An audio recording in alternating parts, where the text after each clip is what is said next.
I am so excited because today I am talking about probably my favorite thing in the world besides pizza, and that is independent bookstores. And this is my very first time here on Literary Hudson Valley talking to the owner of an independent bookstore. I am talking to Candace Rivera, who owns the Book Nook in Warwick in Orange County. Thank you for coming to chat with me. Yes, thank you so much for having me. I'm so excited to be here. I love an independent bookstore more than anything in the world. And any place I go, anytime I travel, I will try to find like the local independent bookstore. And you have a special niche because you told me when you first reached out, when we chatted on Instagram, that you're the only bookstore, only of any kind, within a 12-mile radius where you are in Orange County. Is that right? Correct. Yes. Yeah. So we are, yeah, within a 12-mile radius. The last bookstore that was open in Warwick closed down, unfortunately, a couple of years ago, right when the pandemic started. So this is a town that has been without a bookstore for years. And the community has definitely felt it. And I mean, really, like when folks want to go to a bookstore before we opened, they were driving up to Newburgh, which is about like a 30-minute ride for Warwick locals in particular, or they would go to Middletown, which is also a similar drive. So it was really hard. They would have to kind of go out of their way. There really wasn't anywhere local that they could go to until now. So we're really excited to be able to serve this community because before it was really a book desert, if you I will. was about to say you're an oasis in a bookshop desert. So, and we can't afford to have bookshop deserts. I'm sure that there are libraries, and I love libraries, huge fan of libraries, but sometimes you want to buy the book or you want to just get those bookstore vibes. So I'm glad that you're there. Speaking of Yeah. which, you are going on your 1 year anniversary, which is a huge milestone for any independent brick and mortar business. So congratulations on that. Thank you, thank you. It's huge. It's a huge milestone, and it's just I'm so incredibly grateful. It's amazing. I love that. All right. So, first of all, I want to talk about how you got here to being a bookstore owner. So, I think that your backstory up to this point that got you into your bookstore is not dissimilar from mine that got me here talking about books on the internet. So, what were you doing before this? Before this, I was working in corporate. I was the last corporate job that I had was actually at Google. And while I was there, I was doing comms for them, communications. I was being an event planner. And I did that for several other Fortune 500 companies as well. So that was really, I mean, I was doing that for over a decade. And that was something that I was like, okay, this is going to be it for me, especially when I got to Google. Say, all right, this is where this is going to be it. And but in the back of my head, I always had this daydream of having my own literary paradise, my own bookstore. What would that look like? What would be some of the books that I would have on the shelves? Who would the authors be? What would the events be? Like if I could break out of this corporate uh work style lifestyle, that is what I would do. But I was always scared because corporate, for all of its faults, and plus, trust me, there are many. Yes. It offers stability. It offers financial Health stability, insurance. health Yeah. insurance. Yes. Yeah. Like there's, 401k. I know. So yeah. my background is also doing event planning, event management, content development in the tech space. Most recently, until October of last year, I spent 12 years at a training and events company working on content development in cybersecurity. So I was kind of laughing when I saw that you came from event planning in tech, and then so it was sort of wasn't your plan to leave when you did. Same with me. I kind of figured out I've got at least a couple more years here, and then I'll figure out what's next. And then that turned out not to be the case. And then suddenly you're like, okay, well, I've always thought what if I had to do something different? Or what if I could do something different? And then here you are. And so you did it. First of all, I wrote down literary paradise in quotation marks, and you said that because I love that. But so still, it's a big leap from getting laid off from a corporate job to then saying, okay, I'm going to finally do that thing that I've always thought about. So how did that happen? It was a journey of self-discovery, to be honest. It wasn't like a light switch that kind of just automatically came on and be like, okay, this life-altering thing happened and now I'm gonna go for my dream. It was really like, okay, one, that happened. I just got laid off from Yeah. my dream job at the time. Yeah. Now what do I do next? And there were a couple of things that I had to kind of take into consideration. One, I needed to heal from burnout after a decade kind of grinding. Amen. I Yeah. feel like if you had asked me a year ago, like, are you burnt out? I'd be like, yeah, dude, I'm so burnt out. But when it was over, I was like, wow, I had no idea how burnt out I really was until I was coming out of it. Yeah. Yeah, 1,000%, because you're on the grind and you're really have to be available 24/7 no matter what kind of role that you're in when you're in corporate, because Yep. there really is no off switch. You have your email on your phone, you have to be accessible, especially when you're a event planner and especially when you're a writer. So if there is, a crisis that happens, or if there's, something that comes up that's really important, just because it's a Saturday at 5 p.m., you have to kind of like jump in there. And so that was something that I had to kind of like take a second, well, months to Yeah. really say, okay, I need to unwind from this. And I made a couple of trips. I did a little bit of traveling. I reconnected with like my family and friends and did fun things. And throughout all of that time of that kind of, healing and processing and being like, okay, who do I want to be now?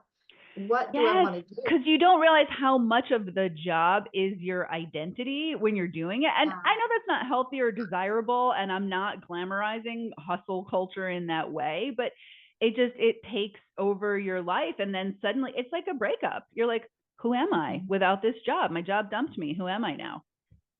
exactly. It was so tied to my identity, Yeah.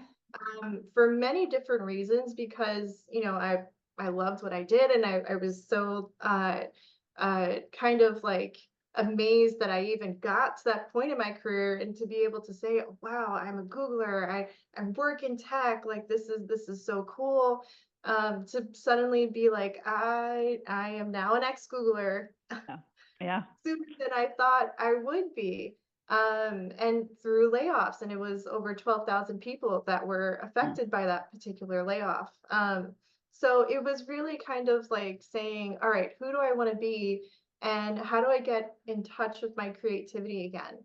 Um, so I started making adult coloring books, which sounds really silly. No, I love adult coloring books. We actually, on the podcast, we interviewed a writer. Her name is Lola Kalade. She's based in the city. You might know her. She's the Rat Girl Summer originator.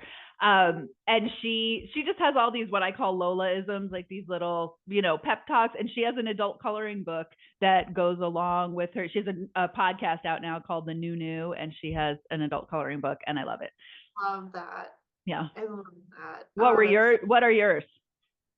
well, so my first one was an adult coloring book, from the mind of a burnt out corporate baddie. That's great. It, it's basically what it sounds like. It's basically like coming out of burnout. And I like put together these really cute cartoons, and then I put kind of these captions underneath them that are things that we probably all have thought at one point or another. Like this meeting could have been an email. There's definitely adult language throughout all of it, which a lot of folks have found cathartic. Oh, yeah. Kind of like it was something that I needed to kind of kick the tires on, in a way of just being able to get in touch with my creativity again Yep. and come out of like all of like kind of like those dark feelings of just being like, okay, what do I do now? And it's just like, you know what? I'm just gonna, I have nothing left to lose. Like, I'm gonna do something fun. Yeah. I'm gonna do something that makes me happy.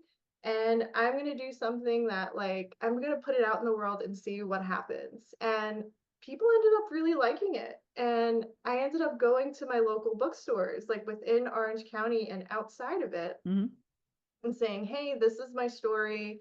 I made this silly coloring book. What do you think? I would be, obviously thrilled if you would carry it in your bookstore. But obviously it's up to you. Like what, let me know like if this is something that, you're interested in. And I would say 95% of them That's were great. like, absolutely, yes. Like this is fantastic. And it was my local bookstores that supported me in this. Um, and that really kind of like lit that fire again of being like, I I love this. I love this feeling. And not only that, bookstores were always the place that when I was feeling burnt out or just kind of like because I struggle with anxiety, depression, all types of stuff. And when I was feeling like, in those dark places, I would escape to bookstores. Yep. And bookstores were always my place of refuge. And now, at that point in my life, it was okay, bookstores are now supporting me. Like the owners are now supporting me in this silly venture that I decided to go on to.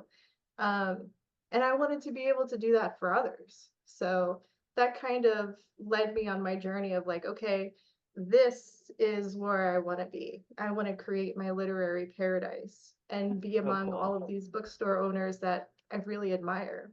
Yeah. So there is a great community of independent bookstores throughout the Hudson Valley.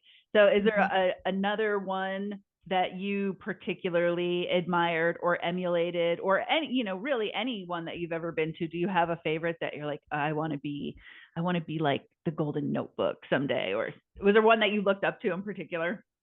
Yeah, I would say my hometown bookstore, Well Worn Books in Middletown, New York. Hmm. Mady, who is the bookstore owner there, is so gracious and knowledgeable, and funny and personable. And it just, when you have that combination of not only having a great selection, but also having such an open-hearted person, bookseller that works there, I mean, it's just magic. And when I went in there, I mean, she was the first bookseller to say yes on this coloring book. And she was actually the first one to say yes on me doing a book signing there as well Aw, for this coloring book.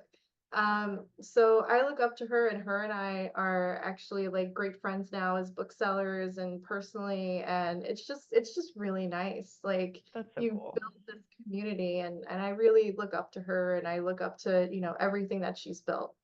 That's super cool. So it's still a big leap from you deciding, like, you know what, bookstores have always been my refuge and that's what feeds my soul, and I'm going to open one, to actually doing it. So, Mhm. sometime at the end of 2023, I said to Jenny, we should start a podcast. And she's like, we should. We're great at talking to each other. And that's, there's a long way from there to having just put out our 20th episode. And we are, I will admit there's a huge dose of delusion to it, that you're just like, why not me? Like, Yeah. people who are less competent and capable than we are start podcasts all the time. Why not us? And so that carried us pretty far, but there's a lot to learn. And we have learned a lot the hard way. And we learn a lot on the fly. And we are the first to say on the podcast every week, like, we're just learning. We've had some ups and downs. We had one of my very favorite interviews with a Kingston author, Sari Botten. Um, she was an incredible interview. I've loved her for years. My entire audio track got lost, corrupted, lost, unrecoverable. So Jenny's was perfect, Sarah's was perfect, mine was gone. So I had to reconstruct my part of the conversation so that we could put out the episode. It ended up coming out brilliantly. Jenny did a great job editing it, and Sarah is amazing. And if you don't know her, you should chat with her because she's like a big fixture of the local literary scene. She used to run the Kingston Writers Workshop, and she has a memoir out now that is so great. But anyway, yes, so we quickly outgrew our original podcasting platform because of things like that. I mean, we're learning all the time. We still haven't figured out how to make money doing this, so that's a thing that we need to do. But so obviously for us, I think you and I are alike in this way. When you need to learn something, you get a book and teach yourself. But so what were the resources? Like, how did you go from like, I'm a corporate event planner to I'm opening a brick and mortar retail, and that's a lot. It really is. I mean, I used my, well, it was a couple of things, and it really like it kind of all came together. One was talking with my local booksellers Mm-hmm. in my community and saying, why did you end up doing this? What motivates you? What do you love about this? And just having these kind of informal chats. Um, and also kind of like using YouTube, also just kind of going on there and saying, typing in, opening a bookstore. What does it take to open a bookstore? What do I need to do? And just kind of hearing from other people, reading articles. It was actually one YouTube video that I saw that was from a couple of years ago. I think it was from CBS Sunday Morning. And they had interviewed a couple of different booksellers, and one of them actually left their job at Google and to open this bookstore with his wife. And they asked him, do your coworkers think you're crazy? Like, do they like think that you made a good decision? Like, is bookstores even profitable? And he told them, like, they think it's a great idea and they wish that they could be able to do the same thing that I do, because it takes a lot of bravery, because you're basically jumping into the unknown Yeah. with a hope and a dream and a vision, because that's really what it is. Yeah. And he was like, also, this is profitable. Like, the community wants a local bookstore. They want to be able to have somewhere that they can come and buy books and be able to meet authors and such. And he was really happy that he made that decision. And I was like, wow, I did not expect to hear that. And I did not expect to hear that, from someone that used to work at the same company that I did. Yeah. So I was just kind of like, that's it. Like, that is like my final sign. And I took it and I just kind of ran with it. That's super cool. But at some point, months or years from now, this video is going to still be up on YouTube, and somebody's going to watch your story and say, okay, well, now I feel seen. If Candace can do it, I can do it. Maybe this is a sign that I can do it too. So Yeah. yes. And the answer is yes, go for it. Like, go for it, because it really, no one has a crystal ball. Like, you don't know, like, what's going to work, what's not going to work. Maybe you need to change the location of your business. Maybe you need to change certain things of your business model. All of those things are normal. But taking that first step, um, do it, because I also didn't want to have the regret of not going for it, because Yeah. I also made the decision, like, once Google was done, I was Yep. like, okay, I'm done with corporate as well. Like, that was also a realization that I came to throughout this kind of whole journey of just like, I don't want to go back to that anymore. Um, I mean, while I love the people that I worked with, and that was so genuine, I really did, and I'm friends with a lot of them still. Mm-hmm. There are so many good people that work in corporate, but the lifestyle Yeah.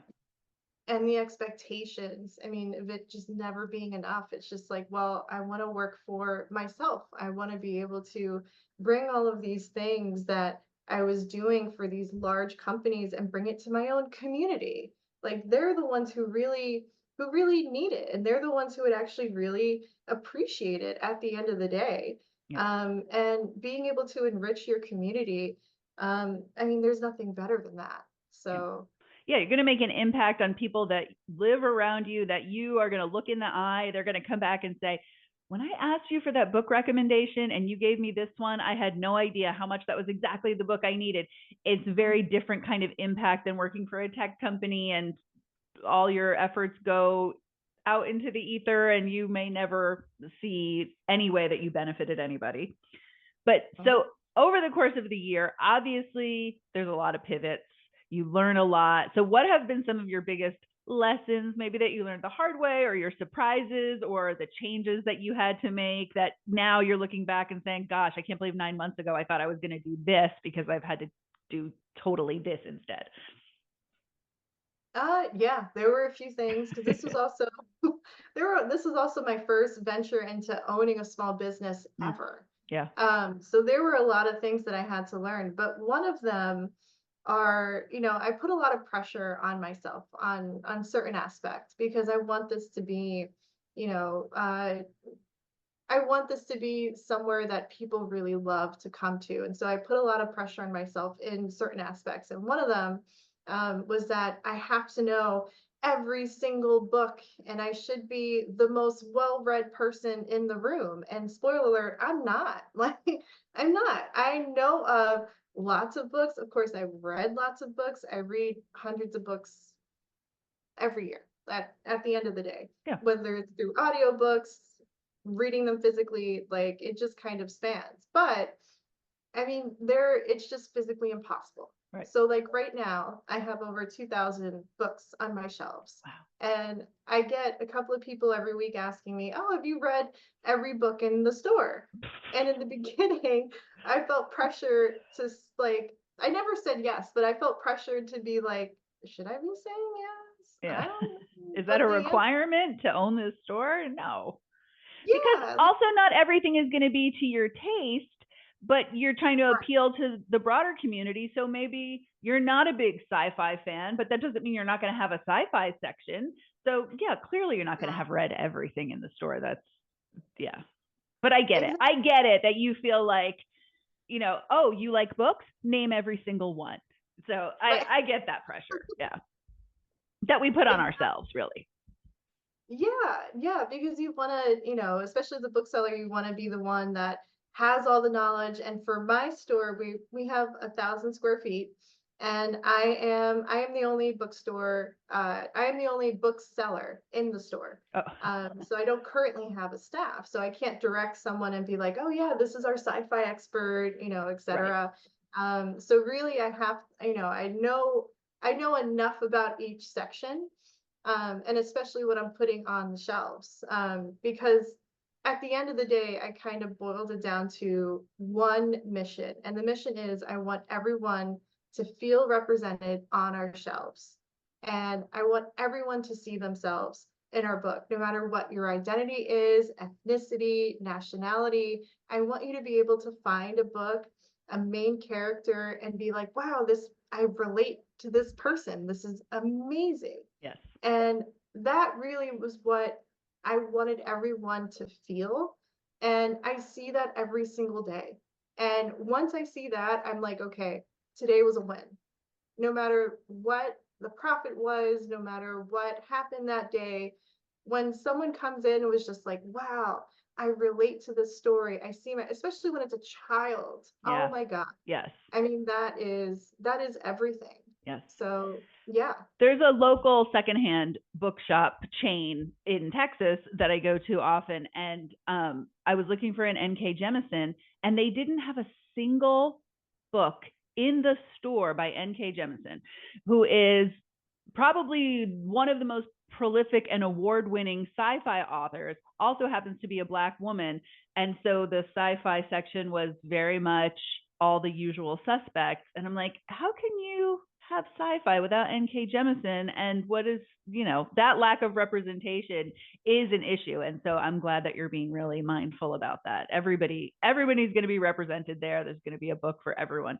And I'm not perfect or even great at it, but I try to make that mindful effort to read across genres and read authors from other backgrounds that I'm not familiar with. So I feel like that's a really important part of your mission too. That's super cool.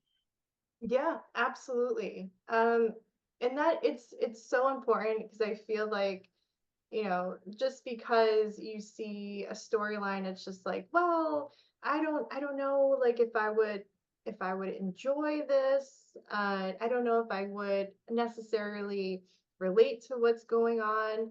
I've heard from a lot of authors that were saying, I just want people to be able to read my story and be able to just enjoy the story for what it is. And not see it as, oh, this is a Latinx story, Mm. this is an Asian story. And, there are authors that feel the total opposite and be like, well, no, like this is specifically like written for this specific community. And that's very empowering. Yeah. And on the other side of that coin, it's like, okay, well, just be, this is written for a particular community in mind, but that doesn't mean that other communities can't enjoy it too. If anything, they are welcomed and invited into this world.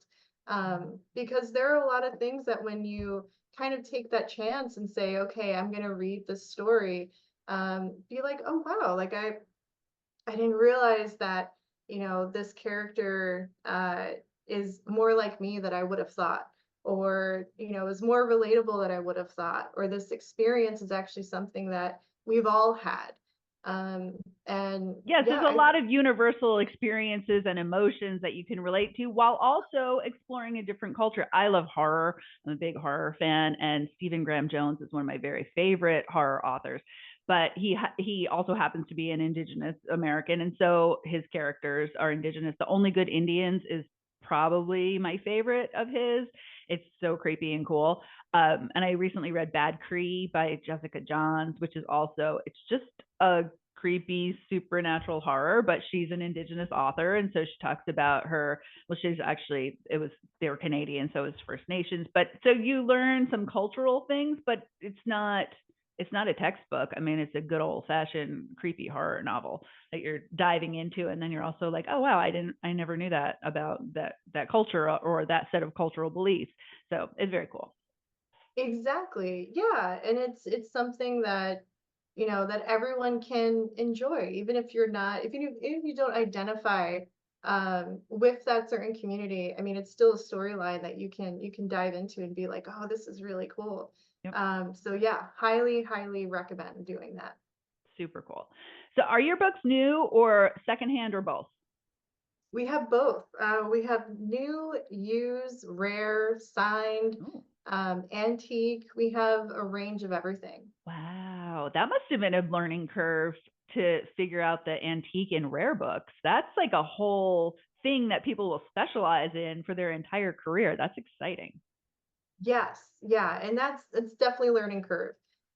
So like when I get antique books in particular, because we accept donations. So and with every donation, I offer a coupon for every single time someone donates, and it doesn't expire.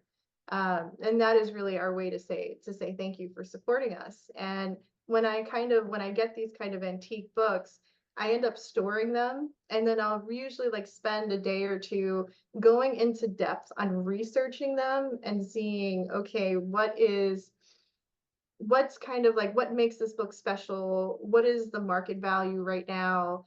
What are other booksellers selling this for? All of that kind of stuff. And there are different websites and different bookseller resources that I rely on to kind of have that. But it's really helpful for me. And so like there'll be sometimes, people that come into the store and will see an older book and say, oh wow, like why is this book in particular, $40 or $50, or some of them are in the hundreds Yeah. because that's what they're valued at. And I have to go into detail and say, well, this book is from 1865. It's written by X author. It was published here. That's no longer around, and this is actually considered a rare copy because many haven't survived. And once you kind of like give them that background, then it's like, oh, okay, I get it now. So to be able to have that knowledge is very, very important, and I take that super seriously because it really is, it's a skill set that Yeah. builds over the years and people specialize in. But I'm coming up with my 1 year anniversary. Yeah. I know you're just getting started. What's the Just rarest getting or started. coolest thing that you've got in the shop right now? I have a book from 1865, and that is currently the oldest book that we have in the store. I want to sniff And it. it is so cool. It is filled with songs, Hmm. and it's songs that were sung in elementary school. And I was kind of just like flipping through them to see like what kids were singing, and you can tell like it was really well read. There's really like old handwriting in there, beautiful cursive. So you can tell like the students that had this were really invested. And it's just kind of interesting. And really, I treat it as a piece of history. Whenever I get a book that, is antique, especially one that is over 100 years old, it really is it gives you that snapshot of what was happening during that time and what kids were thinking and all of that, especially when they have a dedicated to or happy birthday, I hope you enjoy this book, and it's dated like 1905. It's just really special, but for that one in particular it was just kind of fun. And I ended up like looking at like on YouTube to see, oh, I wonder how these songs sound, because unfortunately I can't read music. Yeah. I wish I could, but it's just kind of magical. I love it. That's so cool. I love finding a secondhand book that has a handwritten inscription or marginalia. That's so fun. It's like you get the book, but then you get this extra level of like voyeurism, a look back at whoever had the book before you and why they gifted it to somebody or what they thought the person was going to like about it. It's very cool. Yeah, yeah, it really is. So I checked before we got on, and you are one of the stores on bookshop.org that people can support. So for anybody watching this who doesn't know, bookshop.org is a website where you can find pretty much any book that you could find anywhere else on the internet, but you can choose a particular local bookstore to support with your purchase. So if you're watching this and you're like, man, Candace is awesome, I want to support her store, but I live in Pennsylvania and I'm probably not driving up to Orange County anytime soon, you can go on bookshop.org and you can designate the store of your choice to help support. But do you also do e-commerce from directly yourself, or do you just rely on bookshop.org for your online orders? Primarily we're bookshop.org, but I do post pretty much every day of the books that we get in. Hmm. So if there are books that folks are interested in, I am more than happy to ship them out. And we are so close to being able to have all of our inventory available online. So hopefully we'll get to that point within the next few months. Man, that's the thing about becoming an entrepreneur, which we didn't know when we started the podcast. Like, we need to have the technical expertise. We need to know how to do audio engineering and editing. We need to figure out e-commerce if we eventually want to have merch. We need to edit videos. Like, you will never, I guess it's good that we're book people because you will never run out of things that you need to learn to take things to the next level. Absolutely. Yeah. And I consider myself as a lifelong learner. Yes. And it's absolutely true. And there are things that uh I feel like I am learning new things by month basis. So the bookseller that I am now is not the same one that I was Yeah. last month in terms of the knowledge that I have. And really there's a couple of things that go into that. One is membership. So I am also a member of the association of they go by ABBA. Okay. American Bookseller Association. Okay. Okay, there. They are such a big help, and having that membership, they have all of the resources there. They have conferences, they have networking Hmm. opportunities, everything that I needed. Um, when I was starting out, even up until this point and beyond. It's super important. So that is I'd really like plug myself into those communities, Yeah. plug myself into our local chamber of commerce, learning from other small business owners, learning from what works for them, what are they struggling with, the obstacles that they go through. Hmm. Really, it's plugging myself into these groups of communities, Yep. whether it's booksellers or just other business owners. It's so important. If you are not, are you on the Slack for Connect HV? Yes.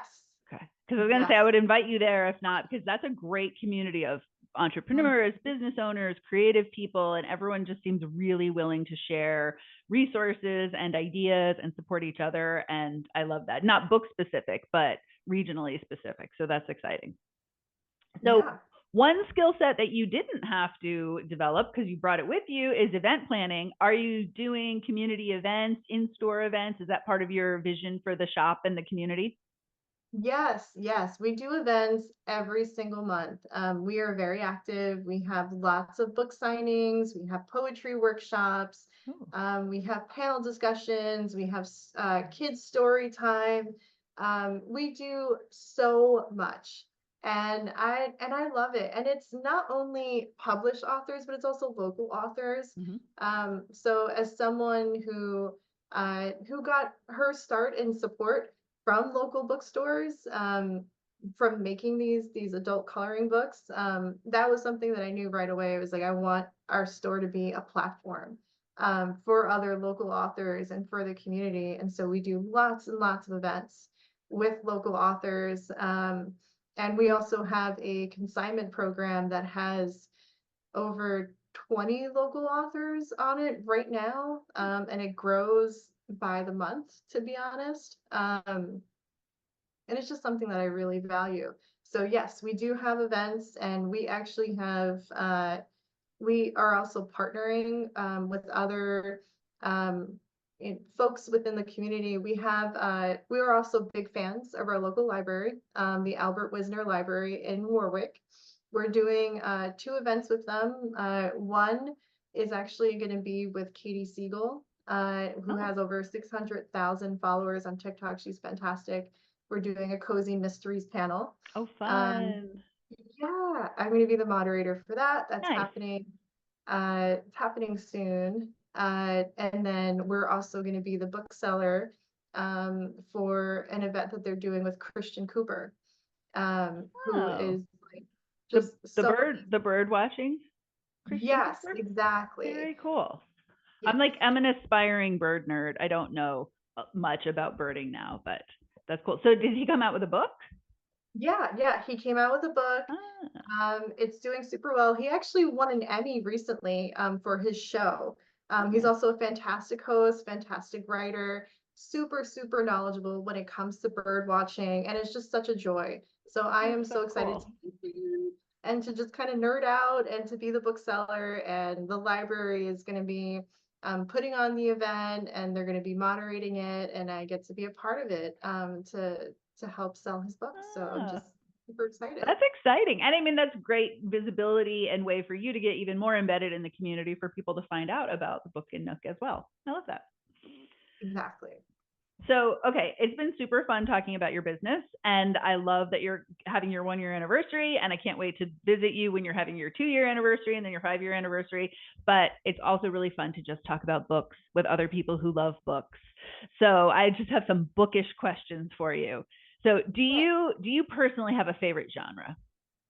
Yes, I love romantasy. So that is a mixture of romance and fantasy. So think Fourth Wing, Okay. think Iron Flame, that type of thing. I love. Okay. So, is that like the Sarah J. Maas books? Okay. Exactly. Okay. Yeah. Okay. Okay. Hmm. All right. So is there a particular author? If you could only read one author for the rest of your life, I know that's a horribly unfair question, but do you have one author that if you're like, this is it, Desert Island, I get everything by this one author, is there somebody you would pick? Yes. And it's a hard one because I have two that come up, but I'll keep it to You one. can have them both. These are made up rules. It's my show, and I say you can have them both. So in that case, I would say Paulo Colo. Okay. I Yep. The Alchemist. Yep. yes, I the know it's a Brazilian name. It's hard. I always said Coelho, but yes. yeah, yeah, exact. So I love his books. I have so many. The Alchemist, Veronica Decides to Die. So many. Yeah. I love him. And Jane Austen. Um, Oh, classic. Okay. those those would be my two. Classic. Okay. That's nice. That's a very eclectic mix too. Would you say that your selection in the store is also eclectic in that way, that you can just get some of anything? Very, yes. And that was the intention. I have something for everyone. All right, that's super cool. Is there a book that if I said, Candace, I'm down bad, I need to laugh, is there a book that you would prescribe for me? I want to laugh out loud while I'm reading it. You know, I would say read manga. Uh-huh. Manga has so many funny books in there, and the animation is so expressive. I That is like automatically the genre that I point folks to. Interesting. I have never ventured into manga, but can you explain what it is for people who haven't heard of it? So manga is basically anime. So you've probably heard of shows like Sailor Moon or Dragon Ball Z. There are so many out there. And manga is just so incredible. It originates from Japan. There are so many good manga series like One Piece. There's just I could list them forever. My favorite is Spy Family. I love it. And it's basically Spy Family is basically it consists of how do I explain this rapidly? So it consists of a father, mother, and a daughter. They are all kind of like an adoptive family. They come together, they find each other. The father and mother are actually both assassins. They don't know that each other Okay. are assassins. And their adoptive daughter is actually she has clairvoyant powers, so she can hear her adoptive parents' thoughts at all times. So she's kind of helping them on missions without them knowing about it. And she has this adorable sidekick dog. And they just kind of get into hijinks, and it's just super funny, and I love it. It's so good. I had no idea that there was all that going on in manga, actually. I thought it was just like action kind of cartoons. But that's Oh really cool. That's super yeah, cool. yeah. What are you reading right now? So I'm reading a novel love story. And a novel love story is actually our book club pick for this month. And it is set in the Hudson Valley. And Hmm. it's about a woman that went through a really bad breakup. She's from Georgia. She drives up to the Hudson Valley for a book club retreat, knowing that none of her book club friends are going to be there, unfortunately, because they have other things going on. But she's like, you know what? I just need to get away. I'm going to go anyway. And she ends up in a fictional town of her favorite book series ever. And then it kind of unfolds from there. It's just magical. Oh, how fun. I just finished reading Help Wanted by Adele Waldman, which is not a love story, but it's also set in the Hudson Valley in a fictionalized big box retail store. And I love the books that are set locally. And you're like, oh my gosh, she said Newburgh, she said Fishkill. It just is exciting. So, Yeah. Yeah. all right, that's very cool. All right. Here's the hardest question. Very unfair. I say five, but if you're like, no, I need six, it's fine. You have a dinner party, you're inviting writers, five writers that you would invite to your dinner party, living or dead, because it's only imaginary anyway, so you can have anybody you want. Oh my God, this dinner party would be epic. Maya Angelou, Oh, nice. Toni Morrison, Jane Austen, Paulo, and Judy Blume. Oh, yes. Judy Blume. I know.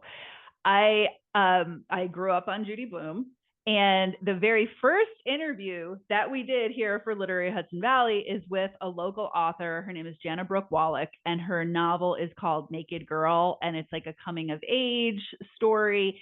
And when I first talked to her, I said, without even knowing you or ever having spoken to you before, just reading your book, I know that you grew up on Judy Blume like I did. And she's like, yep, I did. So that is a great novel, and she's local and super cool. So if you need a book club pick coming up, I bet that Jana would be all over that. So yes, nice pick Yeah. on Judy Blume. We should I should change the question.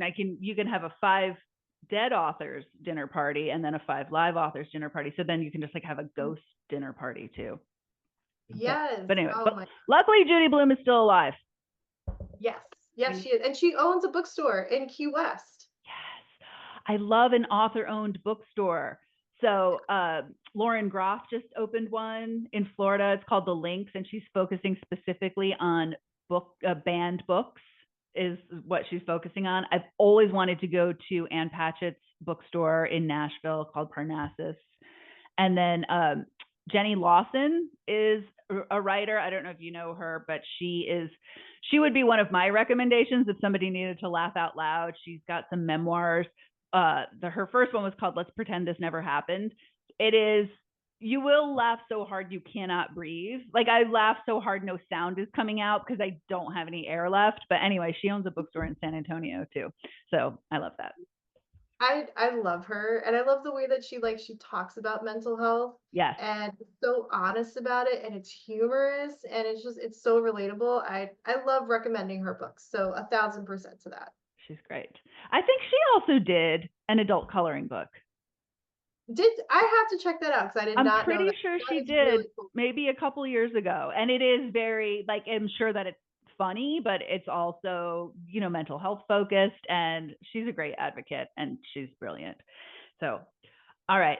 I will ask you last question. Do you have a list of books or any favorites that you love that are either books about books or books about bookstores?